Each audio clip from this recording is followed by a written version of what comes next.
Hey team, so we've had a few questions about how to progress your push-up if you're working to the full length push-up on your toes. So I just wanted to give you a few different breakdowns and a few different options so that you can safely progress to the full body push-up. First thing you need to know about the push-up is it's essentially a chest pass. So if you're playing basketball, you'll be passing a ball from your chest. You're not passing a ball from your neck and shoulders. As the movement maestro says, and I really like the way that she describes it, is it's supposed to look athletic. So you want to be pushing from here using your pecs and your shoulder muscles without using your neck and shoulders. So don't be pushing from here. The other thing is, if you do get a bit of shoulder pain when you're doing push-ups or even elbow pain, just tuck your elbows in a little bit and keep your elbows a bit more narrow to yourself. As you come wider, it's just a more compromising position for your shoulder, so it can lead to shoulder pain.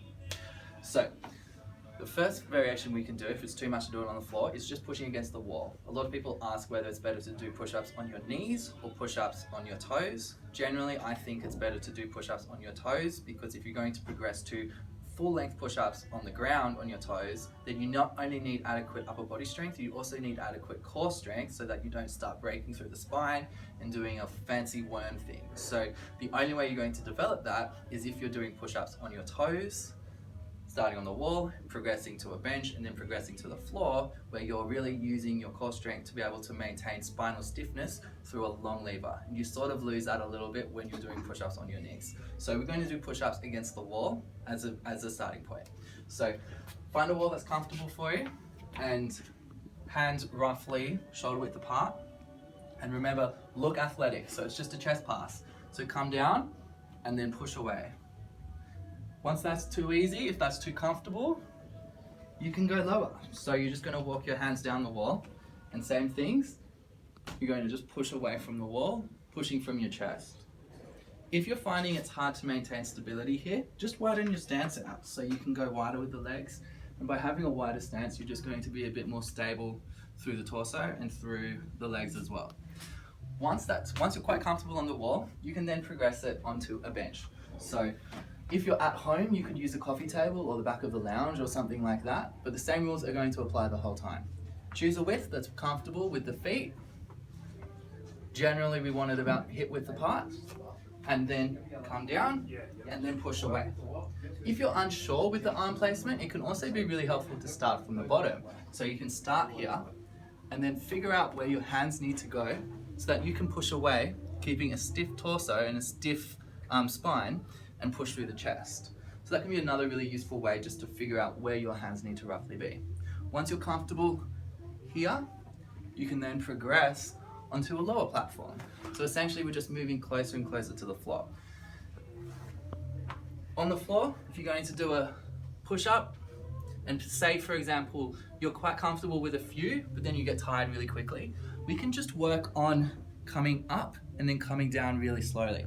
So we're going to start on the floor, figure out a comfortable position for your hands, figure out a comfortable position for your legs, and then just push up and then slowly come down for the count of 4.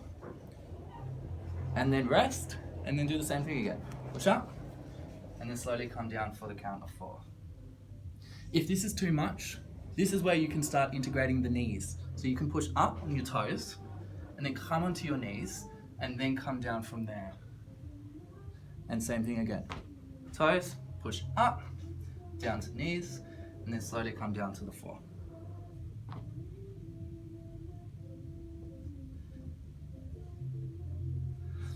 Make sure that this stays stiff so that you're not breaking. What that will look like is, a lot of people do this as they come down, or they do like a weird spinal thing as they come up. So rather than keeping their spine stiff, they'll do like a backwards worm type dance move thing. Like Kathy Dooley calls it the girl in the club, which I think is very apt. So make sure that this stays solid and stays as a unit, and you're driving through here and your core stays on the whole time. So that's just a few variations.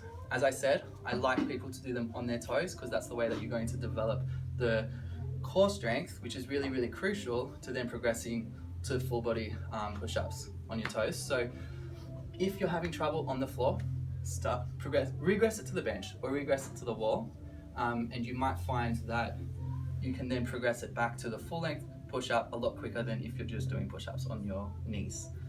hopefully that helps. If you have any questions, let me know.